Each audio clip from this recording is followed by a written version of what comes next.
ഇന്നത്തെ ഒരു സിനിമകൾ 90 അല്ല 100% ഈ സുഖപര്യവസായിയായിട്ടും വരുന്ന സിനിമകളും ദുഃഖപര്യവസായിയായിട്ട് വരുന്ന സിനിമകളും അതിൻ്റെ എല്ലാം നായകന്മാരുടെ ഒക്കെ സങ്കല്പം നന്മയാണ്.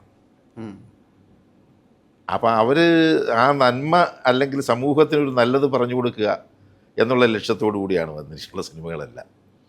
ഒരു ഗുണപാഠം അല്ലെങ്കിൽ ഒരു സന്ദേശം ഉണ്ടാവും അതിനകത്ത്. അപ്പം അങ്ങനെയുള്ള സിനിമകളിലെ നായക കഥാപാത്രങ്ങൾ ഈ ചരിത്രമായാലും പുരാണമായാലും അങ്ങനെ. ഈ VS വിട്ടലാചാര്യർ എന്ന് പറയുന്നൊരു സംവിധായകനുണ്ട് തെലുങ്കിൽ. അദ്ദേഹത്തിൻ്റെ ഒരുപാട് മാന്ത്രിക സിനിമകളുണ്ട് തെലുങ്കിൽ വന്നിട്ടുള്ളത്. അത് പിന്നെ കന്നഡയിലും ഉണ്ട്. അപ്പോൾ രാമറാവു രംഗറാവു ഇവരൊക്കെ അഭിനയിച്ചിരുന്ന ആ സിനിമകൾ. അപ്പം അതിൻ്റെ എല്ലാം അവസാനം ഒരു നന്മയുടെ ഇതിൽ ചെന്നെത്തുന്നു. മോറൽ സ്റ്റോറി ഉണ്ടാവും. ഒരുപാട് അത്ഭുതങ്ങളാണ് അതിനകത്ത് കാണിക്കുന്നത്. നമുക്ക് വിശ്വസിക്കാൻ ബുദ്ധിക്കും യുക്തിക്കും നിരക്കാത്തതായ അത്ഭുതങ്ങളും കാര്യങ്ങളും ഒക്കെ ഉള്ള സിനിമകളായിരിക്കും അതൊക്കെ. പക്ഷേ എങ്കിലും അതിൻ്റെ അവസാനം നമുക്കൊരു നന്മ, ഒരു ഗുണപാഠം അതിനകത്ത് ഉണ്ടാവും.